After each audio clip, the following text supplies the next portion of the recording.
Hey, what's up, everybody? Chris here, and I'm bringing you my thoughts on Blue Velvet, the 1986 film directed by David Lynch. So I've slowly been trying to work through Lynch's catalog. I have seen The Elephant Man, which, for my money, so far has been my favorite of his films. I saw that in college, so it's been a long time. I do want to revisit it. Not too long ago, I watched Eraserhead. I thought it was visually interesting, but otherwise super opaque and hard to get through, to be perfectly frank with you. So been working through them slowly. Eventually, I'm going to get to films like Mulholland Drive, which in retrospect, I think I saw part of that in college and didn't really love it, but I want to rewatch that. I want to see Inland Empire, which I understand is borderline impenetrable, but I will watch that eventually. But anyway, let's talk about Blue Velvet. Again, released in 1986, and I'm just going to give you my Letterboxd review here, kind of from the jump, to give you my sort of overview thoughts on this, and then I'll sort of elaborate a little bit where I can. So here we go. As a noir detective thriller, it excels.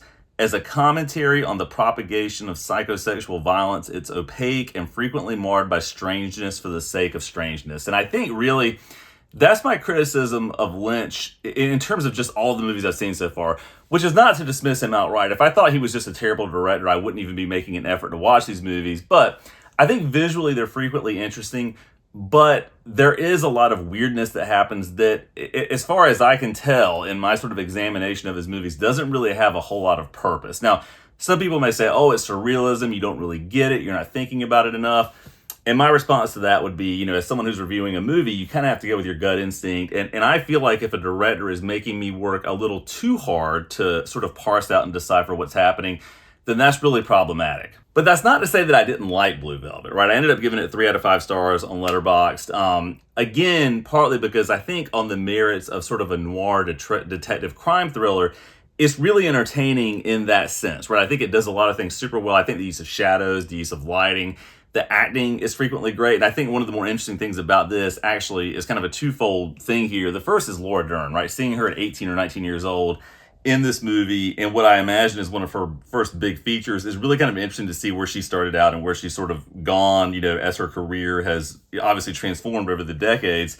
But then also Dennis Hopper. I mean, this is the most maniacal I've ever seen him, besides maybe Speed, and sort of the madman that he plays in that movie. But Hopper is really great in this. He's super disturbing. He is one of sort of the classic cinema villains, to put it mildly. I mean, he sort of goes way over the top. There are parts, I think, where it is a little too cartoonish. I mean, some of the stuff he's doing, like, yes, there are evil people in the world. And that is one of the messages the movie is trying to put forward. It has a little bit to do with, what's underneath the sort of shiny facade of America and suburbia in particular. Certainly there are horrific things that happens, but I think, in a lot of cases, this is like an extreme example of what that might look like, in a lot of people's experiences. Again, as I sort of mentioned in my Letterboxd thoughts here, I think, too, that Lynch is trying to say something about sexual violence and how that sort of transferred from one person to another over time. But I don't think that message is immediately clear. And again, I think it gets lost sort of in the way that he leans into a lot of strangeness, right? So you've got a scene, for example, where Frank Booth, Dennis Hopper's character, is beating up on our protagonist, Jeffrey Beaumont. While this is happening, you've got a woman in a skirt on top of a car dancing to music that nobody else can really hear. You've got a character named Ben, played by Dean Stockwell, who just acts really weird for the sake of acting really weird. I mean, you could argue that, yes, he's maybe on some sort of, opiate or some sort of drug or something like that. But to me, again, this is sort of the consistent issue that I run into with Lynch's films. If he had, really drawn a clear distinction for why there is so much surrealism and strangeness in the movies, I think it would make it that much more effective. But for me, it sort of removes me from the experience. So if I take a step back and look at this again from sort of a noir perspective, I appreciate that. I appreciate the acting.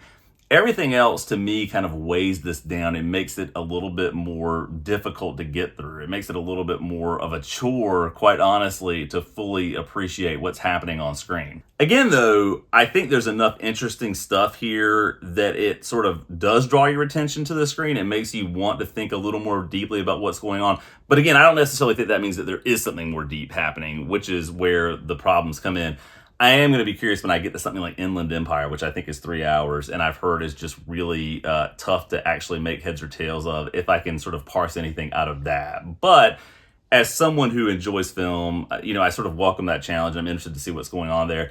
And in terms of Blue Velvet, my overall recommendation here is if you are someone who appreciates movies, appreciates the history of film, yes, it's worth watching. But I would say mostly for hardcore cinephiles. I don't think for a general audience this is a movie that most people would enjoy. I've seen some people describe it as mesmerizing. It didn't have that impact on me. I found it interesting and relatively engaging, at kind of a superficial detective level. But beyond that, there wasn't a whole lot here that stood out to me as especially great about this.